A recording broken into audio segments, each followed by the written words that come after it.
Hi, hello, English readers, and welcome everyone to this new live read along for this new week of live read along of this graded reader adaptation of Mrs Dalloway by Virginia Woolf.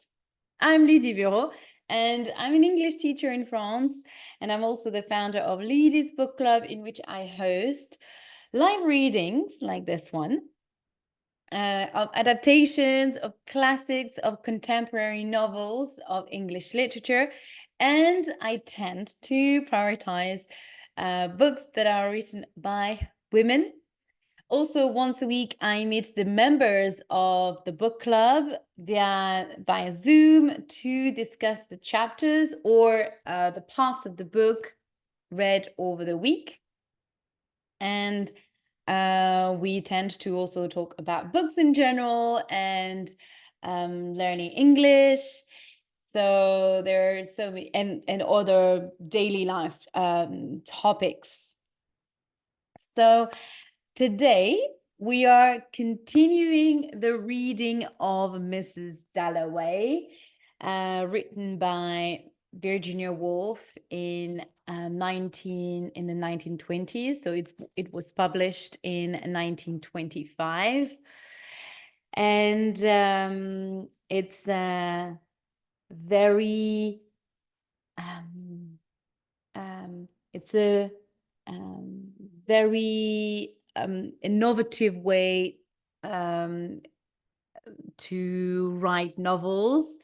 The story is happening only in one day, and we are exploring the thoughts of the characters. So today we're going to read section 11. If you're just catching up the reading, I advise you or recommend you to watch the previous live readings, because now we are page 71 and we're going to read 71. So today we're going to read pages 71 to 76. So if you want to know more about this novel and Virginia Woolf, I invite you as well to listen to the podcast episode 17, an introduction to Virginia Woolf and Mrs. Dalloway. This way you will get a more detailed information about the novel and the author as well. So if you're very new to reading in English, and you're discovering Virginia Woolf, or maybe you heard of her, she's quite an institution in English literature, and you would like to know more about the novel to see whether it's something that you would like to read, then I invite you to listen to the podcast or watch it on YouTube. And so you can listen to it on Spotify or watch it on YouTube. And this way you'll be able to make up your mind and maybe have a go. And let's see. And maybe you get interested in reading more of Mrs. Dalloway. Okay. Hi, Kitty. Welcome. So now that I've done my little introduction, I'm going to do a quick recap of the section that we have read on Friday, last Friday. So it was section 10, and where were we? So section 10 is very much about Richard Dalloway, Clarissa's husband, and he just came back from his lunch with Lady Bruton, and he learned that Peter Walsh, Clarissa's old friend, was in love with her. Even he knew more or less that he knew that he was in love with her, but you know, with life happens and years passed, and he probably forgot that Peter Walsh was in love with her, and he actually learned that he was back from London, from India, and that he visited Clarissa. So Richard and his pride, probably, and also to reestablish himself with in his couple with his wife, he felt the need to buy some flowers to Clarissa. And here again, we've got the element of flowers that comes back again and again in the novel. So there we can imagine quite important significance of flowers for Virginia Woolf. And he buys some flowers, roses, I think, if my memory is good. He bought her roses, and red and white roses. And when he arrives at her, when he enters, when he comes back home, so he meets Clarissa, and he was preparing his little speech. Well, he wants, so he had made his little speech in his head. When I will give her the flowers, I will say I love you. I will say I love you. But when he gave her the flowers, he didn't say anything. She was she was very pleased, and for him, her reaction and the fact that she was happy with the flowers was sufficient. And he assumed that from the look on her face and the way she looked at him, she understood that he loved her. And so that was enough. He didn't say more. So he didn't say, I love you to her. He just gave the flowers. And throughout the whole scene in which they are discussing about Miss Lady Bruton and Miss Skillman still upstairs with her daughter, praying or discussing whatever issues Elizabeth has and that her mother is not aware of, then Richard and Clarissa are just going to discuss and sit next to each other, but they will just have, I think at some point he has a nice gesture towards her. Does he held her hand? Yeah, he just held her hand, and again, that was enough for him to prove his love to Clarissa.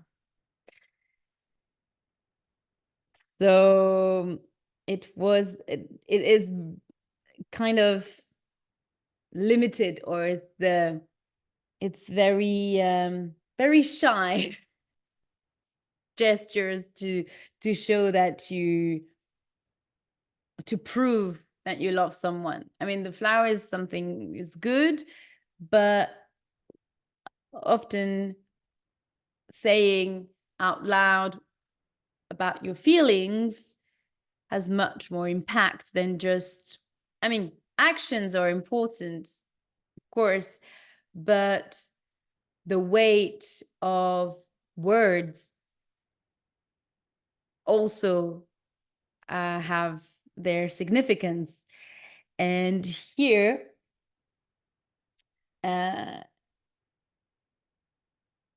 Richard is very shy on words, I would say, or he doesn't really reveal much of his feelings, even though they've been married for many years. But I guess that sometimes it's nice to tell each other that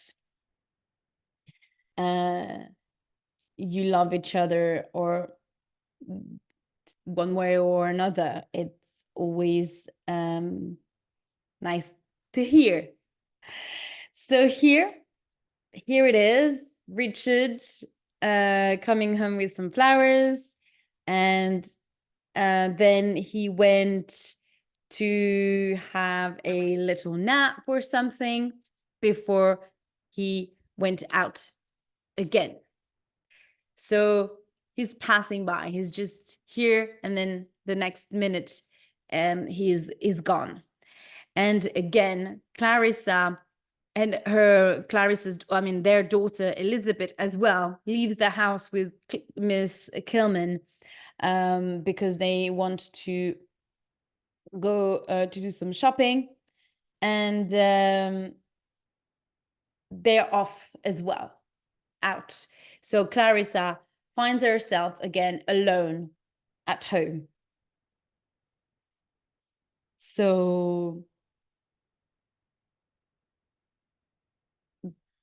it's quite a lonely lonely life in a way. Yeah, some lonely moments, at least for Clarissa. And again, we get to know a little bit more about Miss Kilman, and the fact that she always had to work to earn her living, and she's a very independent woman. And we discussed last Friday after the reading that it felt like Mrs. Dalloway Clarissa was kind of feeling a little bit jealous of Miss Kilman. First of all, her relationship with her daughter, but also about the fact that she was free. She was a free woman, independent, earning her own money, and living her life without depending on anyone. So there is a little bit of jealousy in a way, and hate, because in a way, well, it seems like she's jealous, and then which is translated as sort of hate against Miss Kilman. And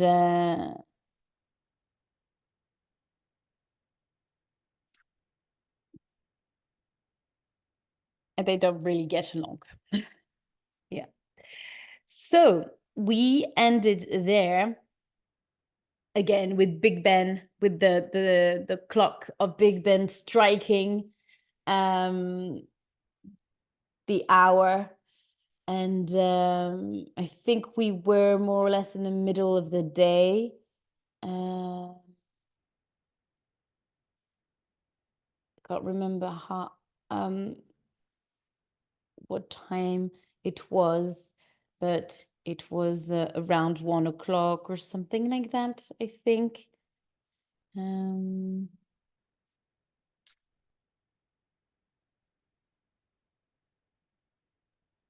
Half hour, so the half hour. Yeah, it's the middle of the day now. Okay, So now let's continue with section 11. Okay. At the sound of the late clock, Miss Kilman paused in the street for a moment, talking under her breath. It's human weakness, she said. She had expected Clarissa Dalloway to insult her, to laugh at her for being ugly and awkward, but Miss Kilman had failed, for she minded the way she looked and talked beside Clarissa. But why did she want to be like her? Mrs. Dalloway was not serious or good. Her life was empty. She hated Mrs. Dalloway from the bottom of her heart. Yet Doris Kilman had been defeated. She had nearly cried when Clarissa Dalloway laughed at her, but she would think about something else until she reached the end of the street. At least she had Elizabeth. Okay. Yeah, so Clarissa is very mean to her.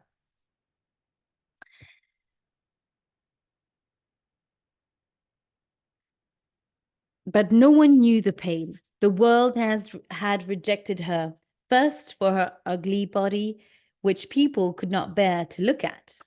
And for a woman, of course, that meant never meeting the opposite sex, never coming first with anyone. Sometimes it seemed to her that except for Elizabeth, all she lived for was her simple comfort, her dinner, her tea, her hot water bottle at night. But one must fight, one must pray. But why should she have to suffer when women like Clarissa Dalloway escaped? Miss Kilman was still talking to herself when Elizabeth turned into the shop. What department did she want? Elizabeth interrupted. Petticoats, Miss Kilman answered and marched straight to the lift. Up they went, and Elizabeth guided her to the petticoats as if she were a big child. The shop girl thought Miss Kilman was mad. Elizabeth began to wonder, as the girl wrapped up the petticoat, what Miss Kilman was thinking. They must now have their tea, said Miss Kilman, controlling herself. Sitting opposite her in the tea room, Elizabeth began to wonder whether Miss Kilman was very hungry. She had a way of looking again and again at a plate of cakes on the table next to them. When a child came and took a cake, could Miss Kilman really mind it? Yes, she did mind.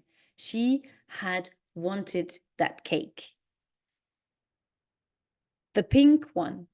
The pleasure of eating was almost the only pure pleasure left to her. But she was defeated, even in that. Often, after Elizabeth's lesson, Miss Kilman would stay and talk. She would talk about her unhappiness, about the war, about books, about meetings. Not everyone thought the English were right about everything she said. About everything, she said. There were other points of view. Would Elizabeth like to come with her and listen to Mr. Somebody, a most extraordinary looking old man? All professions, law, medicine, politics, are open to young women now, Miss Kilman said. Was it her fault that her own chance to have a profession had been ruined? Good heavens, no, said Elizabeth. Her mother was always very, very nice to Miss Kilman and gave her flowers when they were sent from Burton. But Miss Kilman and her mother were terrible together. They had nothing to say to each other, and what interested Miss Kilman bored her mother.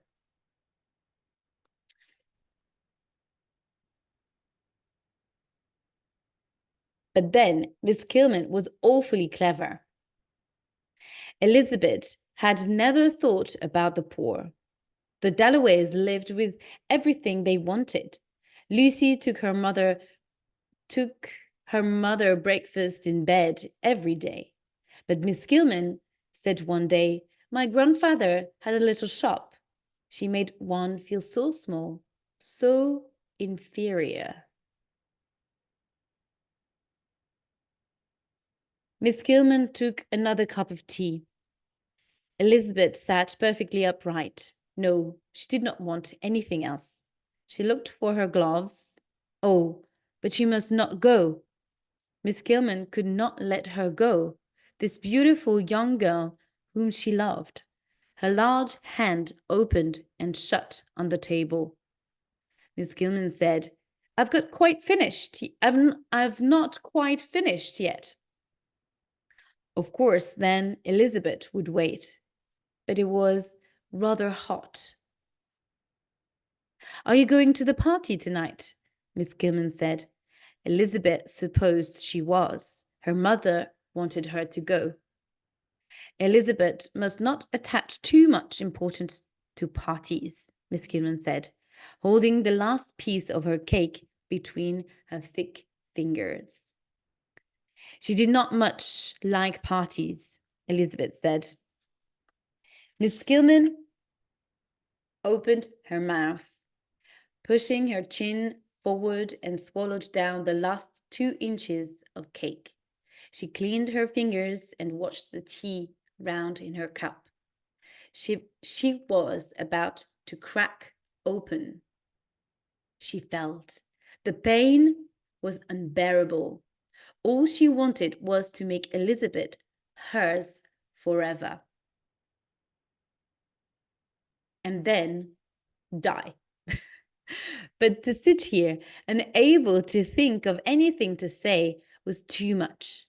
To see Elizabeth turning against her, finding her ugly, was too much to bear. I never go to parties, said Miss Kilman, just to prevent Elizabeth living. People don't ask me to parties. She knew she should not show such self-pity, but she could not help it. She had suffered so horribly. Why should they ask me? She said. I'm plain, I'm unhappy. She knew it was foolish, but it was all those people walking past with their shopping who hated her that made her say it. However, she was Doris Kilman. She had been to university. She had made her own way in the world. I don't pity myself, she said. I pity, she meant to say, your mother, but she could not. Not to Elizabeth. She meant, not to Elizabeth. I pity other people more, she said, like a gentle horse who has been led quietly to the gate of field without knowing why and stands there wanting only to run away. Elizabeth sat silent. Was Miss Kilman going to say anything more? Don't forget me, said Doris Kilman, her voice trembling. The horse raced right away to the end of the field in terror. Elizabeth turned her head. The waitress came. One had to pay at the desk, Elizabeth said, getting up. And Miss Kilman felt the insides of her body being dragged out of her, stretching as Elizabeth crossed the room, and then, with a final pull, nodding her head very politely, Elizabeth went. She had gone. Miss Kilman had sat in the tea room among the cakes, struck by shocks of suffering. Elizabeth had gone. Mrs. Dalloway had won. Beauty and youth had gone.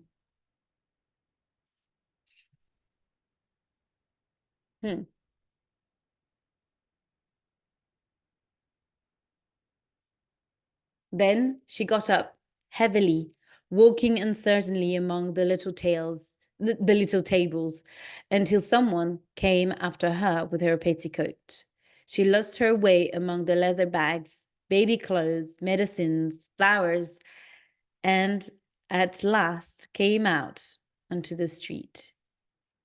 She would find a church. She would hide her face in her hands and pray, trying to free herself both of hatred and love, but the path to God was not smooth.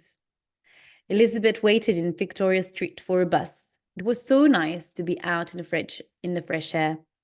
Perhaps she needed to go home, she need not to go home just yet. She would get onto a bus, and already, as she stood there in her fine clothes, it was beginning. People were beginning to compare her to a tall tree, a pale rose, a shy young deer, and she wanted to escape.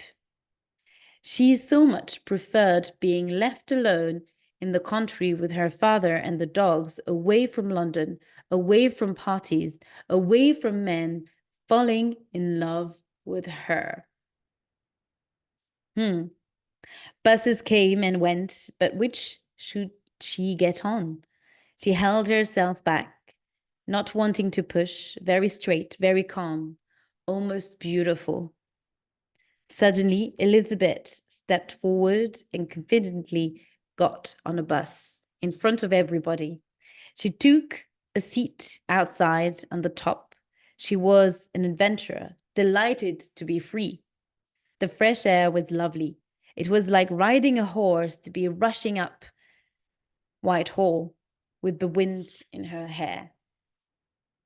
It was always talking about her own sufferings that made Miss Gilman so difficult. But was she right? Wasn't giving up hours and hours every day for government meetings? She hardly ever saw her father in London, helping the poor. She liked people who were ill. All professions are open to young women now, Miss Gilman had said. So she might be a doctor. She might be a farmer. Animals are often ill. She might own a lot of land and have people working for her. She would visit them in their cottages. The bus stopped by Somerset House, so splendid, so serious. She liked the feeling of people busily working inside in all of its offices. She might be a very good farmer, she thought, looking at Somerset House.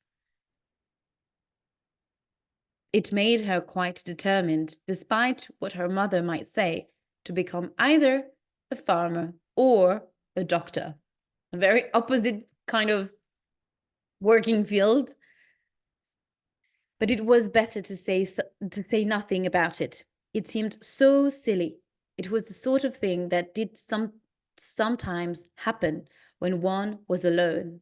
The sight of a splendid, serious building had more power than any book Miss Gilman lent her to make her thoughts break to the surface, just for a moment. And now she must go home. She must dress for dinner.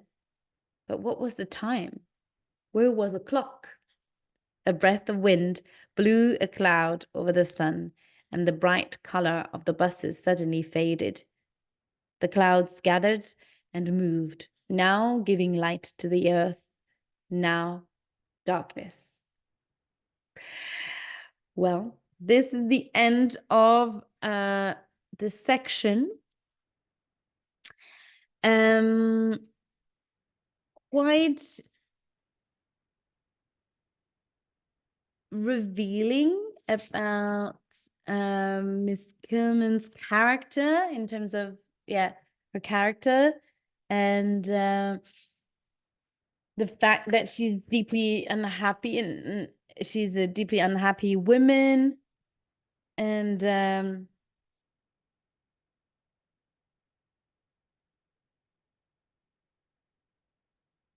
fact that she cares a lot about Elizabeth's future, and she's trying to teach her all the possibilities that are on offer to her for her future life and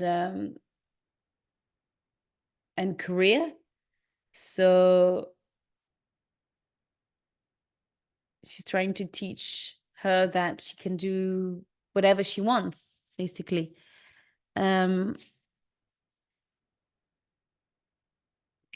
to her own experience, to when the fact that she did not get that chance because the war happened, and she could not pursue her studies and become a doctor or the or no, what was the I can't remember what, but Miss Kilman went to university and she wanted to have a better job and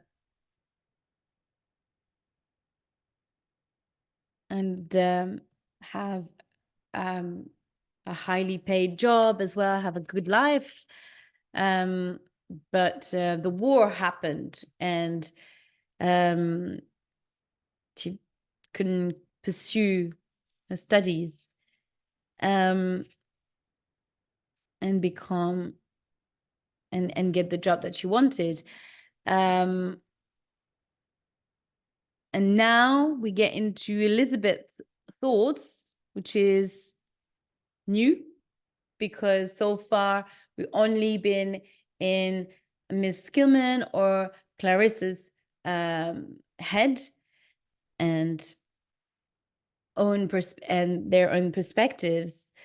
But now we got the chance to get to know Elizabeth's thoughts and feelings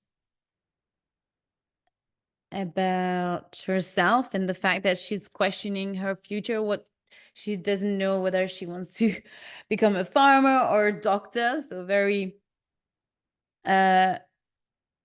far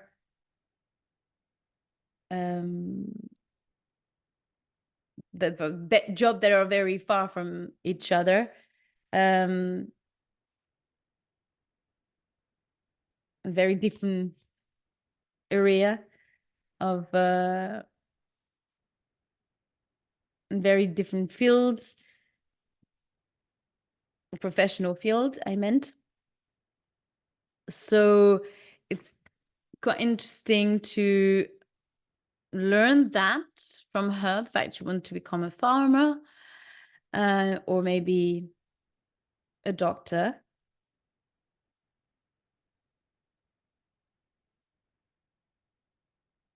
And yeah, it's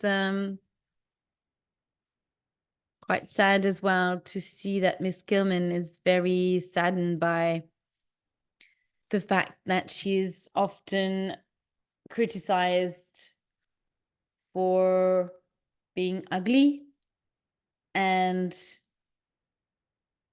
not liked by people.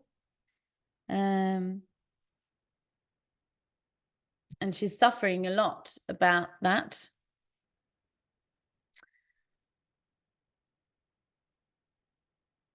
And she's also, and after being quite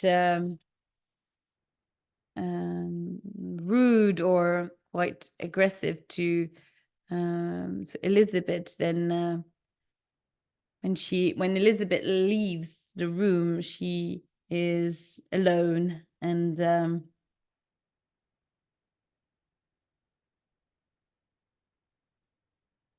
lonely, and she feels lonely again. Yeah, and it feels very much that Mrs. Dalloway and her are very much in competition for Elizabeth's love, or yeah, Mrs. Dalloway had won So beauty and youth had gone. So it feels very much that these two women are competing for Elizabeth's love. If I go back maybe to Clarissa, to section 10, there was a feeling of yeah, of competitiveness between the two women as well.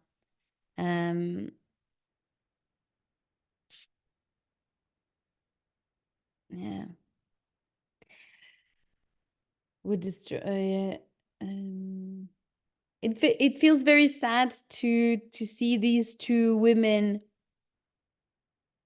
hating each other when we would rather have women supporting each other and cheering each other. But here, unfortunately, those two women are dragging each other down. And yeah, that's not very sisterhood here, unfortunately. Yeah. Anyway, so I'm gonna let you reflect on this section, and maybe we'll manage to reflect on that tomorrow as well, when I will do the little recap, and maybe you might have some suggestion, Katie, about the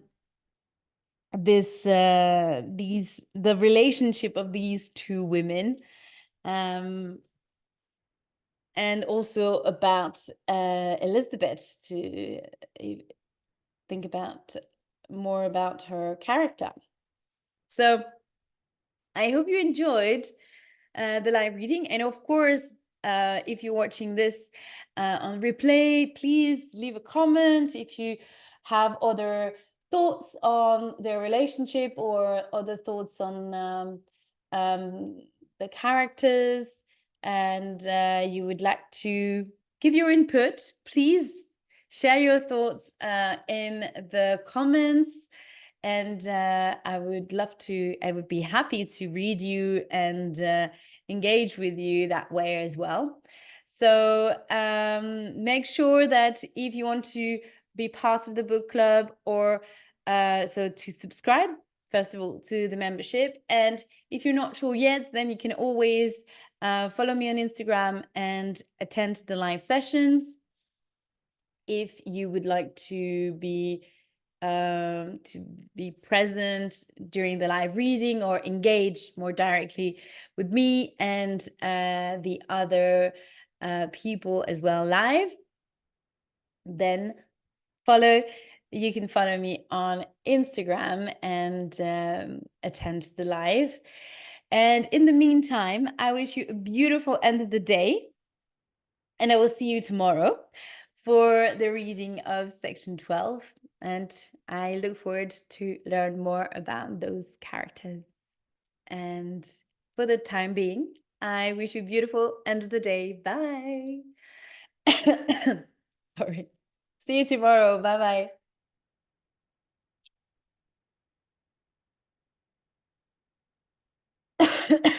Sorry.